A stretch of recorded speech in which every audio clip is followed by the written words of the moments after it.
Welcome to Make Change Fun and Easy with your happiness expert, Samia Bano. This is the podcast to help change makers, coaches, trainers, and healers break your chains of fear so you can create the impact and income you desire with fun and ease. Please make sure you subscribe to enjoy every episode. This podcast is sponsored by the Happiness 101 program.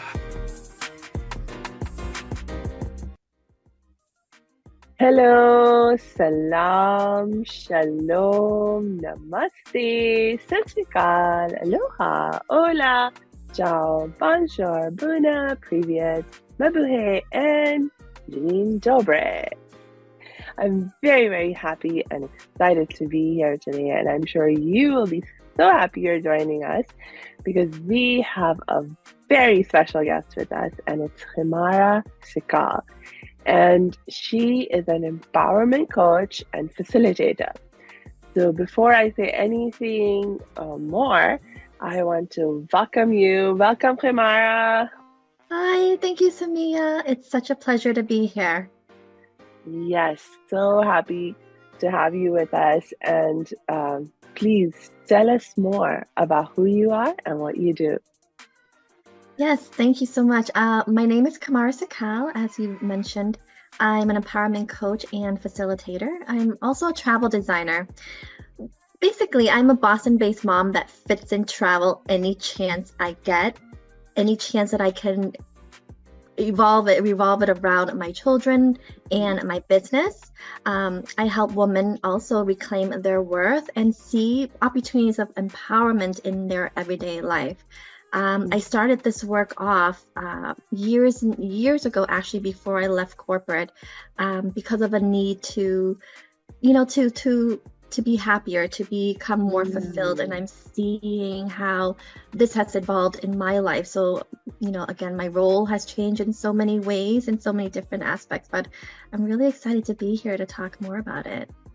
Yes, and it's so cool that as a mom, you are still making this happen for you and helping others to do it, because I have nieces and nephews and of varying ages, and so I have seen the struggles that my brothers and sisters have gone through with young children in terms of even just getting out of the house and really feeling a sense of constraint in their ability to move and travel. And even though, at least I know some of them, before they had kids, they were, the type that were like always traveling and loved to travel. And then after they had their kids, they really felt a sense of constraint around it. So tell me more about, what are some of the challenges that you see people dealing with when it comes to this issue of traveling? To be completely honest with you, I'm a late bloomer when it came to traveling. And I received my, I've traveled in the States and I traveled U.S. territories because I'm based in Boston. Once I got my passport, and I've got it, I'm probably gonna date myself right now. When I was 33, and it was because of a need. My husband was traveling for a wedding, and so we brought the whole family. He's bringing the whole family for this wedding, his cousin's wedding, so we couldn't miss it. That opened so many doors to so many different things for me, the opportunity to see the world differently. And of course, like you mentioned, as a mom, as a career woman, business owner, with everything else that you have to take care of, how do you even make time for this, right? So there comes with it a lot of challenges. The challenges of, one, the time constraints. How do you fit in? I knew, for instance, it was not going to work with my corporate schedule. I knew it because back then I just knew, like, I'm not. It was something that fulfilled me when I was doing, like, traveling. But it wasn't something that I was not doing enough of because of my time constraints. So one, I had to figure out a way to provide, without having to be in corporate. The other challenge, of course, is, like your schedules with your children. How do you make time for this? I see travel as a way of someone taking care of themselves, having this option to take care of themselves through the travel. So when my husband and I first started, when we were dating, anytime I was sad, so he's sort of someone who opened his eyes, helped me open my eyes to travel. Anytime I was sad or feeling, like a little depressed or anything like that, something comes up. Oh, would you like to go away? Oh, do you want to go here? So I'm like, yeah, of course I want to do that. I want to do that. I want to do that. We were young back then. We were in our 20s. So that's sort of like, wow, like I can just travel for a bit, not forget about my problems, but come back and feel better because I had a chance to take my mind off of things. So I feel like travel becomes this healing journey that I'm so passionate about to help other people plan more travels around their healing. Yeah. I love that idea of traveling can become a healing journey. It's interesting, like as a happiness expert, when you think about, okay, what does it take for someone to be happy? Uh, you know, especially if you're, let's say, living in a circumstance that is tough, in an environment that is tough, can you still be happy? And there is a lot of research that shows that, yes, even in tough circumstances or in a tough environment, you can be happy. However, it does take a lot of, let's say,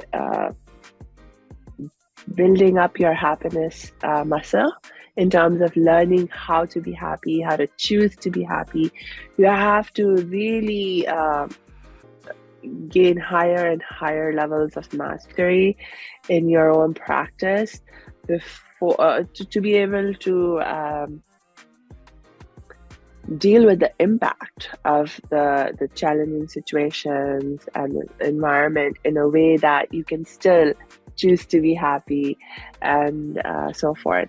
And it's not everyone has that skill, not everyone has learned how to do it, and so for a lot of people it's just really, really hard. It's not fun and easy at all to try and be happy when you're in a very challenging situation or a negative environment of another kind.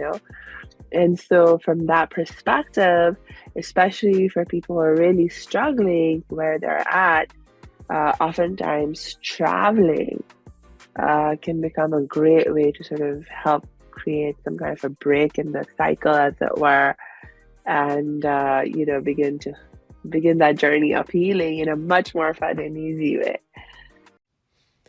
Hey, thanks for tuning into this episode. Hope you're getting value out of it. For your information, this episode has been sponsored by the Happiness 101 program. Are you a change maker, coach, trainer, or healer? Are chains of fear holding you back from making the impact and income you desire? Using a unique combination of positive psychology and the spiritual wisdom of our most effective change makers, the Happiness 101 program helps you break through your limiting beliefs and manifest the abundance and success you desire with fun and ease. Interested? Book a free Happiness 101 exploration call with me, your happiness expert, Samia Bano. Just use my online calendar link in the show notes. Now back to the show. Absolutely. And I think, like you mentioned with the happiness, giving yourself that permission to be happy. Yeah. Once you give that permission for yourself to be happy, you again attract more happiness, right? And because we get high on happiness, I'm not gonna lie, when you're happy, it's also contagious. Yes. Again, people talk about energy and like when you're a happy person, vibrant person, you attract more of this abundance to you. So I think it really starts off with like giving yourself that permission to be Yeah. to want to be happy. Yes. Yes. And I know for so many people, traveling is something that they so much desire, so much want to do. And so then if you're in a situation where you feel like you can't, you don't give yourself the permission to do what is necessary to make the travel happen, or you don't see a pathway through which you can make it happen, then it's like really sad, you know? Yeah, and I think that's one of the biggest challenges when it comes to wanting to travel is Mm, the cost that's associated with it, and mm, it's not accessible to everyone, right? The feeling of it not being accessible to everyone.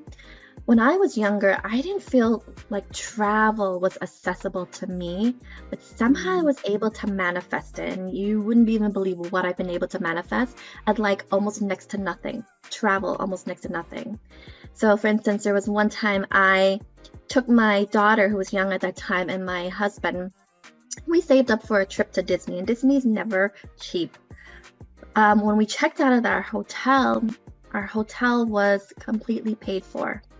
And I thought that it was my husband's god sister who lives in Florida that paid for us. And I also had a friend that worked for that hotel. She worked in the Boston branch. She checked. She's like, "Oh, somebody paid cash for your hotel room, your hotel stay." It wasn't like that expensive, the hotel room, but at the same time, I was like, "Oh my gosh, I manifested this. I manifested a way for myself to travel." And I don't mm, travel. I've gone to many beautiful, amazing places, but I've like when I tell people how much I pay for it or how I plan for it, they're like, "What?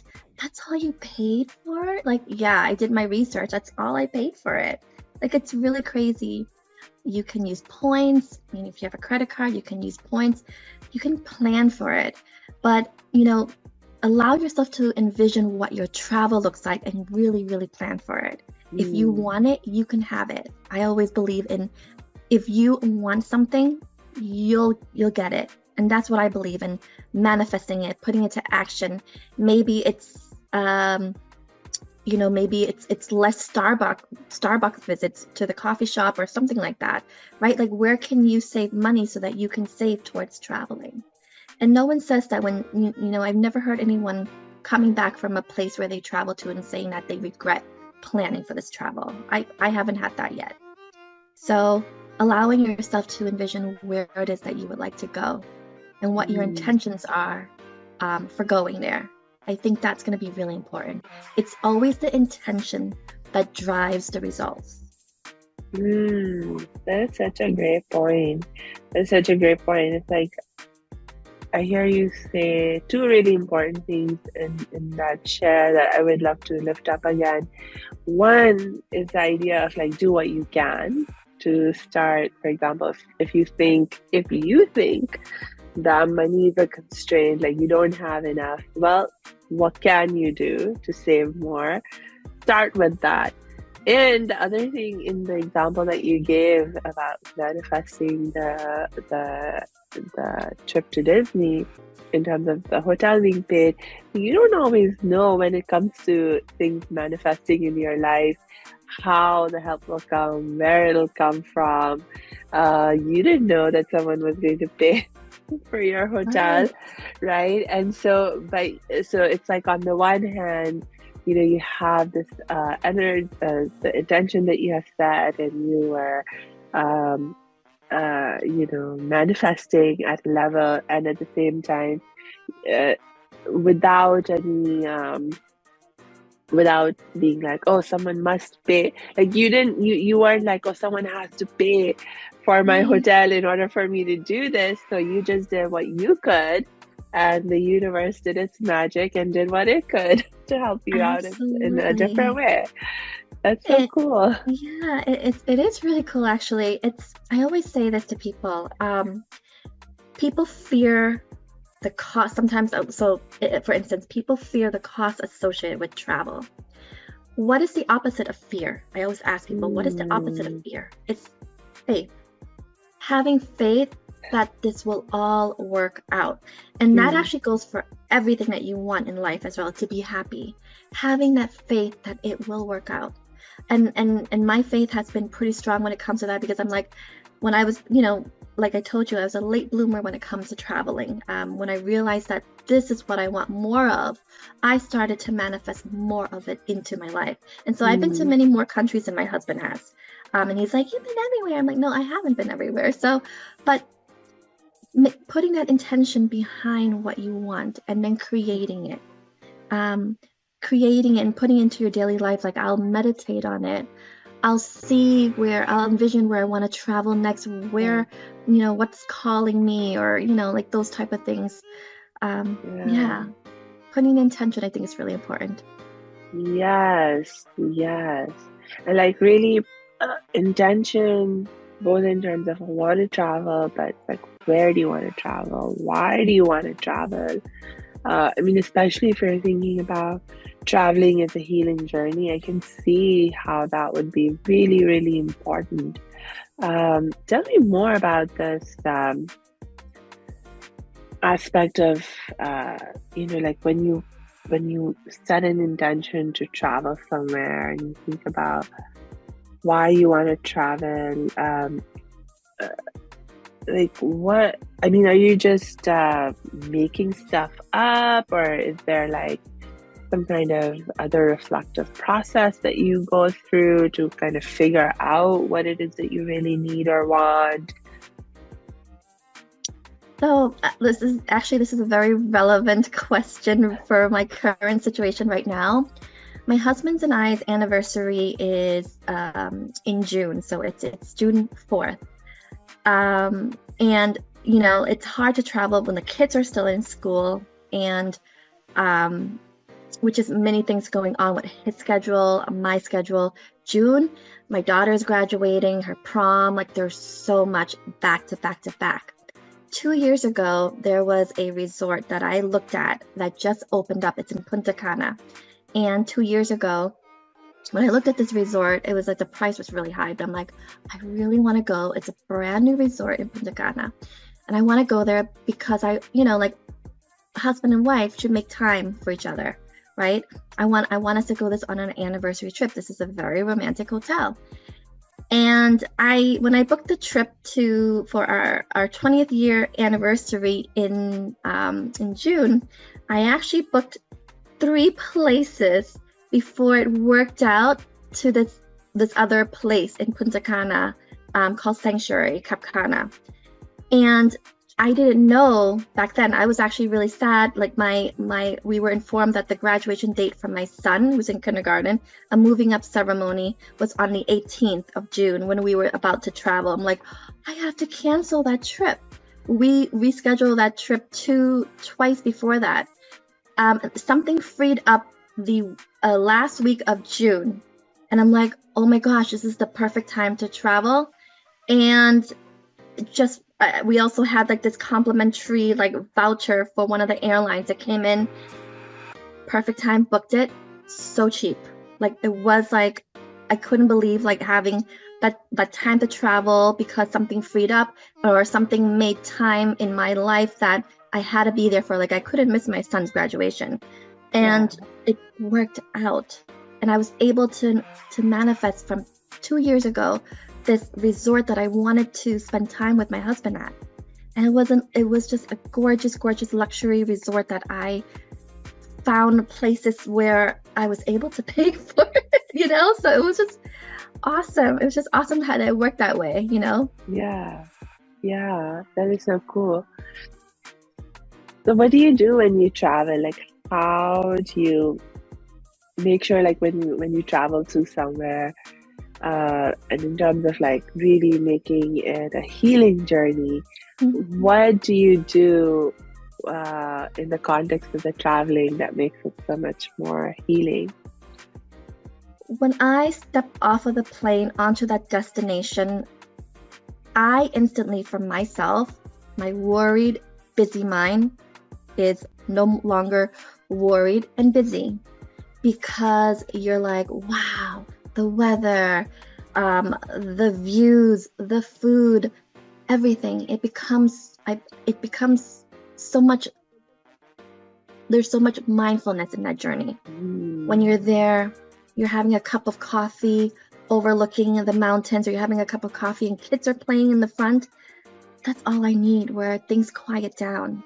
There's no need for an itinerary. Sometimes it's nice to have one, but sometimes like, you know what, let's just go with the flow and see where the flow takes us. Those are one of my favorite travels, because it's taken us to so many amazing things and destinations, and to meet so many different people. And people travel with different intention. They travel because food and wine experiences. They travel because of wellness, because they want an adventure. They just need a vacation. They have PTO time. Whatever those intentions are, I feel like travel fulfills a lot of it when you're there. And to be honest, like, it could be like a little weekend away where it's the next town over. But as long as you're making that time to like completely release all the stress that we have, like as part of our daily lives, right? As part of our daily routines, we have that stress. But travel makes us slow down. And that's what I love about it. And that's what I do when I'm there. I sometimes meditate. I wake up in the morning, meditate to catch the sunrise. Sometimes I don't wake up early enough to catch sunrise here in Boston. But when I'm away, I make an effort to catch a sunrise, or have a coffee, or have a tea while just looking at the sunrise. And I love that. Yeah. So again, it comes back to intentionality, but also mindfulness. That is so critical, because if you are not mindful, if you continue to worry about things, whatever it was that you were dealing with at home, then how is it going to be any different, no matter where you are? So it's really about that mindfulness, and that like really allowing yourself to take a break and do something different from your normal routine. Absolutely. That is so wonderful.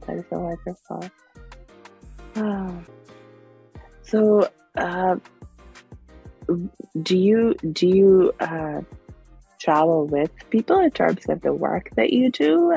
How does that work? How can people travel with you?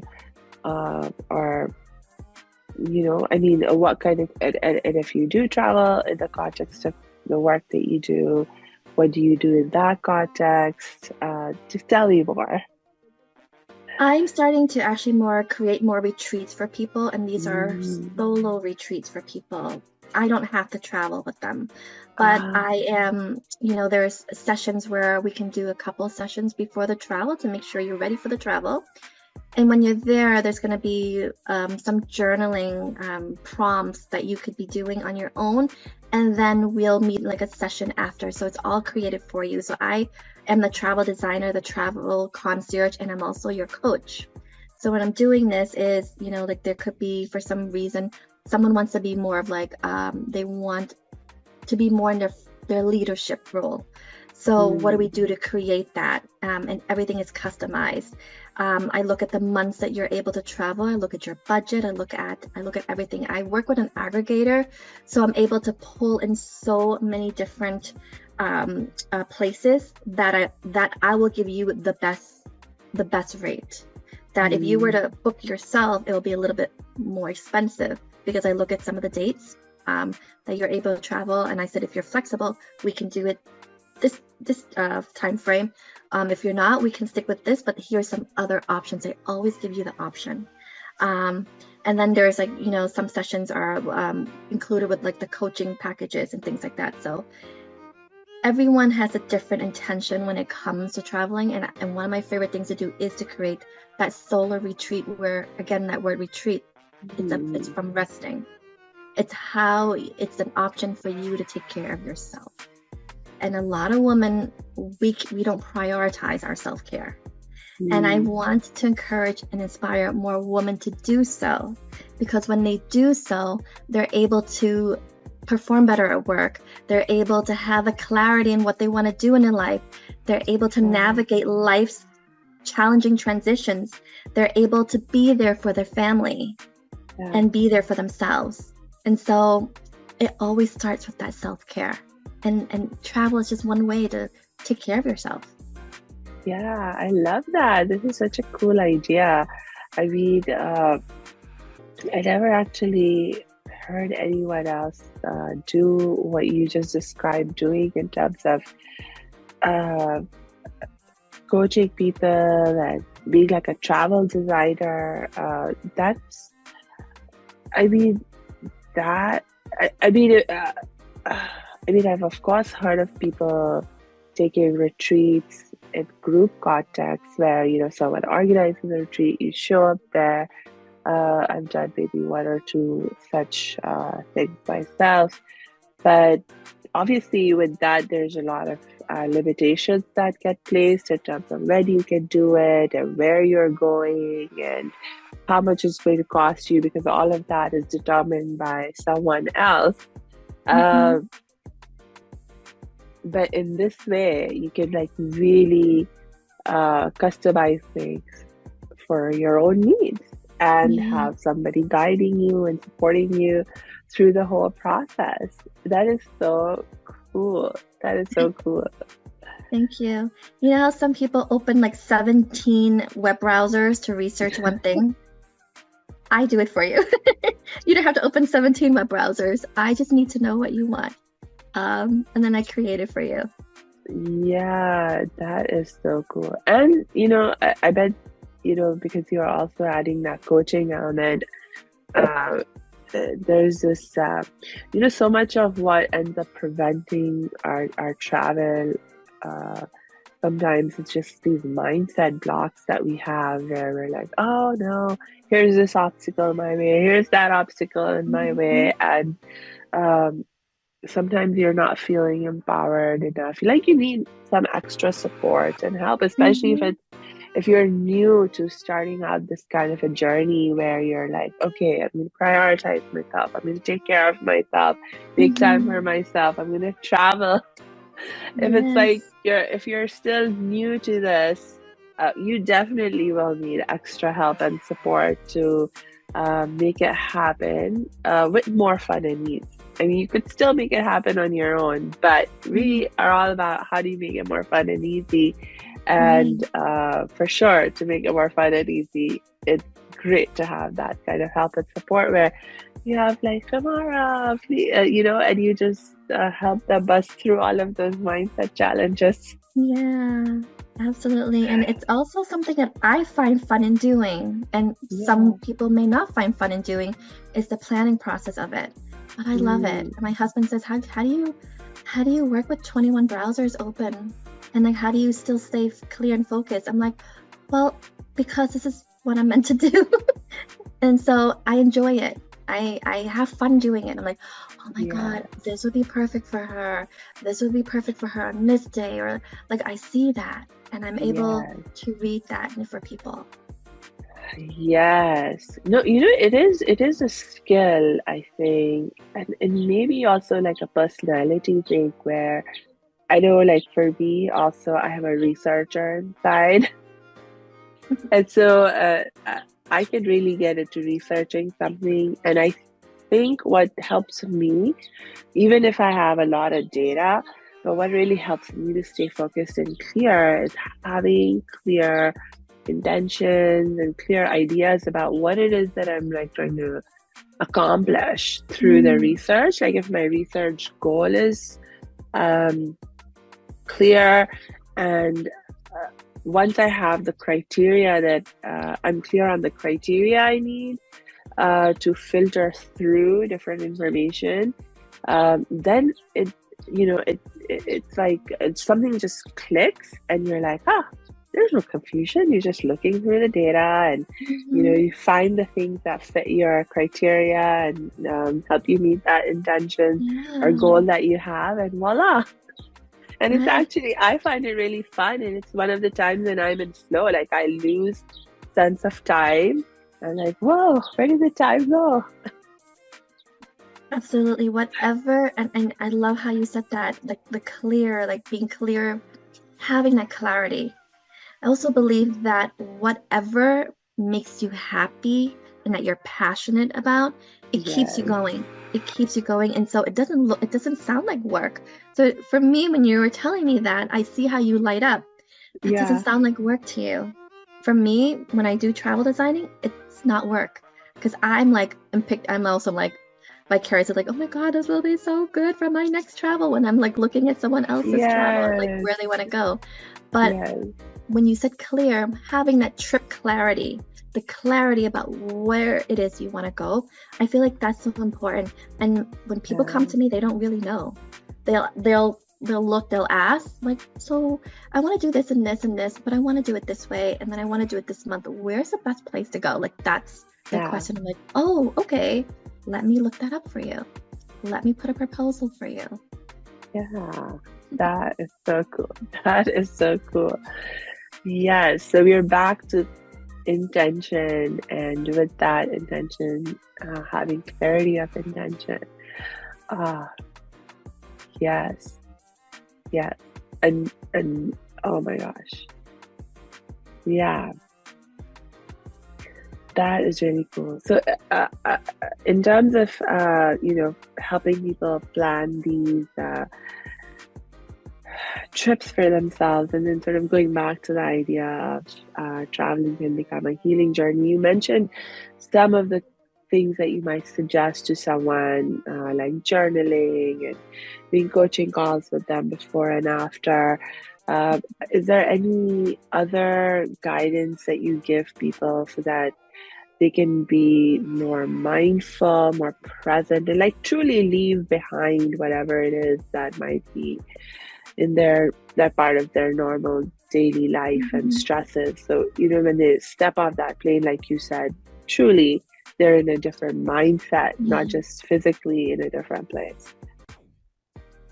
Again, it's once you're there, we'll prepare for it. We'll prepare for about some of the things that you could be, when you're stepping off the plane, like more mindful of, like, there's people that's there's a different culture, like what do you see around you?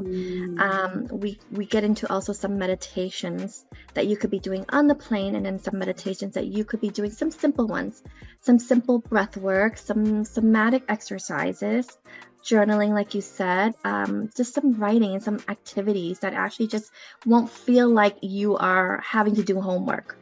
And that's going to be really important, right? If you feel like you're having to do homework, you won't do it. But I get to know you first on a consult, on a call, that is about 90 minutes to see like what you're comfortable with. And so it's going to be very different for everyone. My husband won't meditate, like he will just not meditate. So for him, meditation won't work, but mindfulness, some small mindfulness activity may. But I get to understand you on our first call to see what you're comfortable with. Yes, and I'm realizing that, even just going through this process with you, when you get on the calls and you're planning and everything, actually all of that is part of the process of creating the intention, the clarity, and even helping to set you up to be in that more mindful state, as you not just when you get there and you're there, but even going through this whole process with you, Khemara, it's actually helping to build up that mindfulness for them and helping them and setting them up for success, so that when they're there, it's not like, there's like already been a context built and some work done to help make that happen for you. That is so beautiful. Thank Yeah. you. Oh gosh. Is there anything else coming up for you that you would really love to share with our listeners about this whole idea of traveling being a healing journey? The other thing that how my healing journey started was I was so closed up, and this was years and years ago. And I didn't realize sometimes when you're going through life, you don't see some of you're blind, right? You're blinded by a lot of things that are going on. So for me, it was being blinded of like there's stress, and I just call it, I had the mindset of like stress was an everyday thing because I was working in corporate. And I didn't realize that I didn't realize I was stressed, but I saw it on my skin. I had breakouts and everything like that. When I was a week into one of my travels, was actually a month in Guatemala for my husband's cousin's wedding. I come back and my skin was completely cleared. I was less stressed. I was seeing things, like I was learning about different culture I never even had like this exposure to, because I was like traveling like a native. Like we were able to like rent a car, and then this person took us like everywhere around the area, just seeing how they live, seeing what they eat, partying with them, like some music that they had on, and it was just so beautiful. And just being in nature and being in like somewhere completely different. I came back with like, wow, I want to do more of this. And someone actually mentioned like, your skin looks so much clearer. Like, what did you do? I'm like, I went away. I just went away. I don't know how else to say it. I'm like, I just went away. So that was actually, to me, we didn't think that we need healing, or we need to work on ourselves until we actually go through it. You are so right. Most of us, we're so normalized in our experience of stress. We don't even realize how much stress that we're carrying, or that we are stressed. And you just feel like, oh yeah, that's just how life is. And you just accept it until you get to take that break and truly experience something different. You're so right about that. Yeah, changes your perspective on everything. And then also that stress shows up in so many different ways. For me, it showed up on my skin. For some people, shows up in sometimes like sickness, the ability to like not recover from sickness quicker. And it just shows up in like different areas, like lack of sleep, sometimes also like weight gain or like weight loss, like so many different ways it shows up in our physical reality. True. I do energy healing work as well, among other things.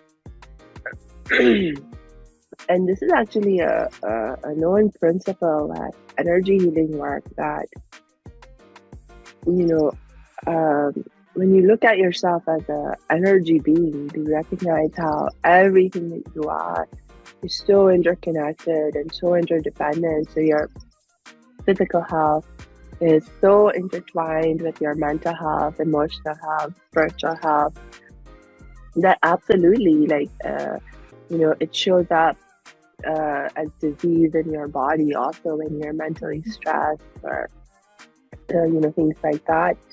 And that when we're doing energy healing, our primary goal with our clients is actually to help the client relax, to just physically relax as much as they can. Because as an energy healer, I realize that especially like if I'm taking a spiritual perspective on the issue, I don't believe that Samia, am actually doing any healing. Not at all. Because ultimately, all healing is self-healing. Like, you heal yourself. All I'm doing is helping to create that condition that allows your body, your mind, your heart to heal itself.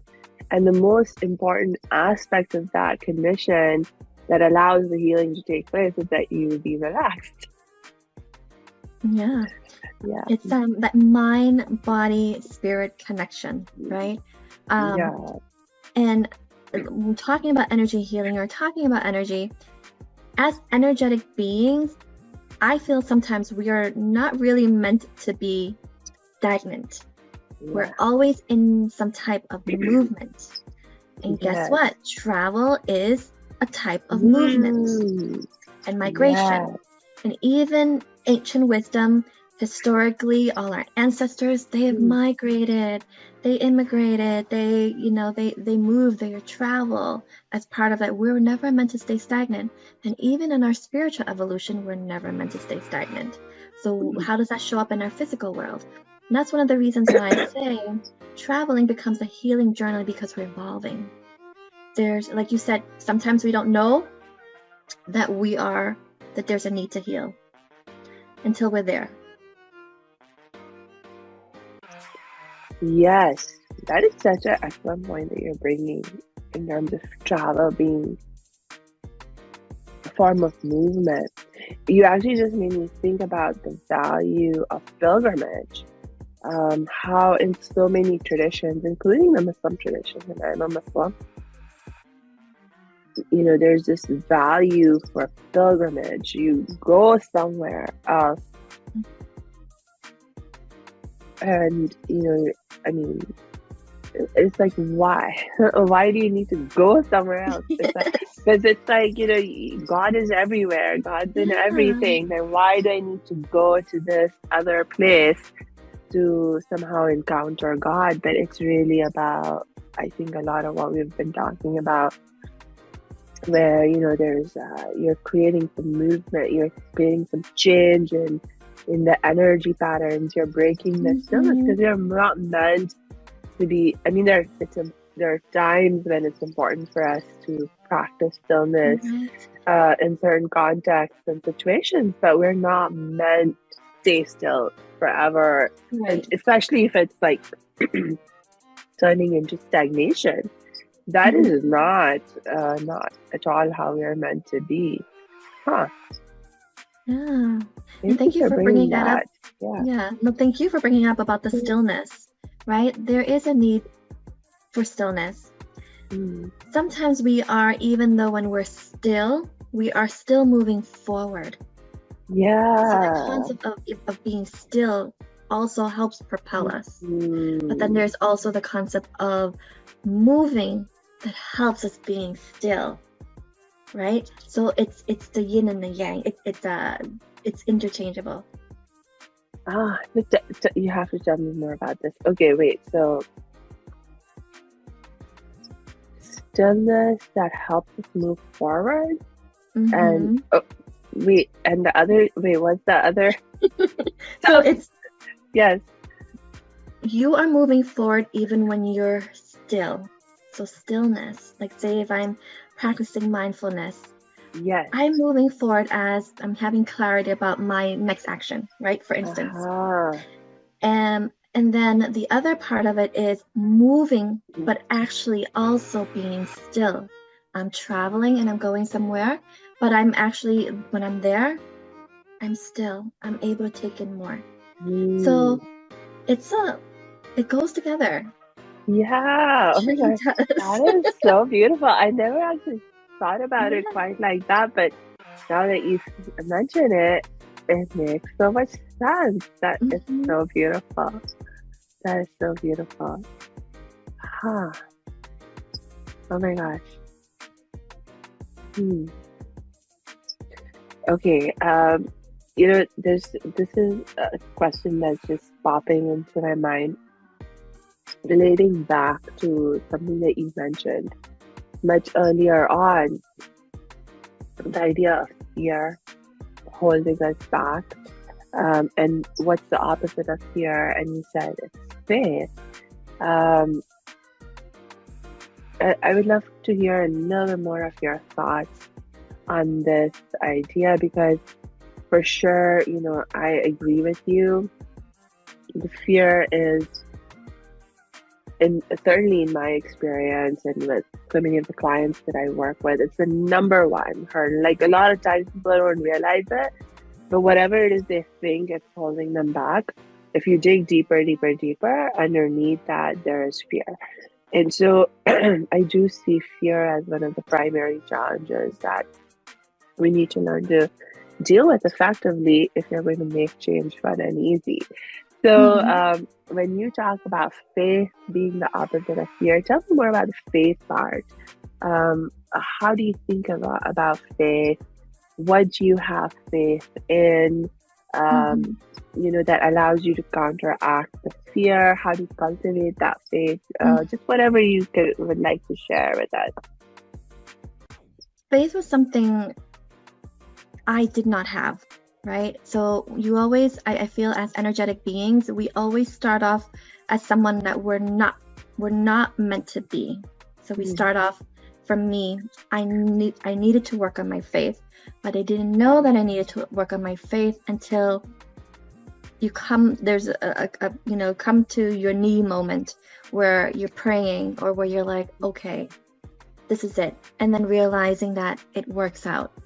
Yeah.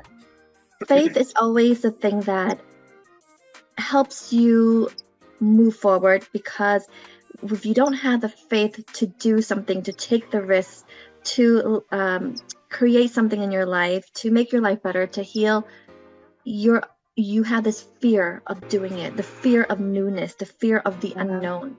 But with the unknown, you have the faith that even though you're blinded, you don't see it, it's still going to work out.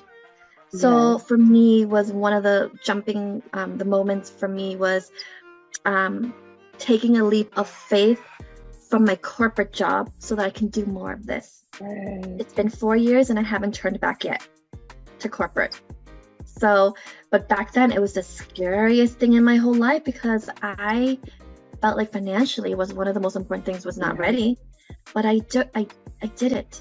I did it because my faith was so strong. This is when I was, worked on my faith. My faith was so strong, and I realized, wow, 4 years and I still haven't looked back. That this was the most rewarding thing for me, and it just worked out. And also that incident where I found out I couldn't travel on those dates and have to change it. I was like, you know what?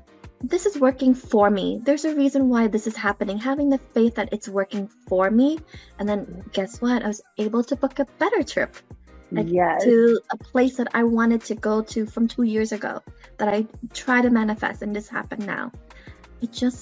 Faith is just, I feel like having faith is just going to propel you, because you're not going to know why you want it, or not going to know why you're being called to do these things, but you still have that sort of like believing in your mission, in your goals, in your intentions, and believing that it will happen for you. Yes. Oh. And you can't see it, obviously, right? Yes. Oh, that is so wonderful. Thank you for sharing that. You're so welcome. I could keep chatting with you for much, much longer time, but I'm keeping an eye on the clock for us, and it'd probably be good if we wrap up around now. Do you have any last words to share? Anything about how people can find you? My last word is, travel fearlessly. Travel fiercely and travel fearlessly. And if you don't think that you can get there, especially for women who are looking for solo travel, right? Especially, there's a lot of fear. Safety is obviously number one. If you don't think you can do it, give yourself permission first to want to do it. If you, realize that you want to do it, and then go from there. You never can see things up front until you're actually on that journey of doing. Then everything comes to you, but you have to make that decision first. How people can find me, I'm under KhemaraSical.com and also empowertraveler.com. I love it. So my last reminder to our audience will be to just make sure you check our show notes. because we will be dropping Khemara's links in there so you can connect with her whenever you're ready for some help and support to do some traveling and make the traveling your healing. So until we connect next time, I wish you lots and lots of peace and joy. Thank you, Samia. It's been a pleasure.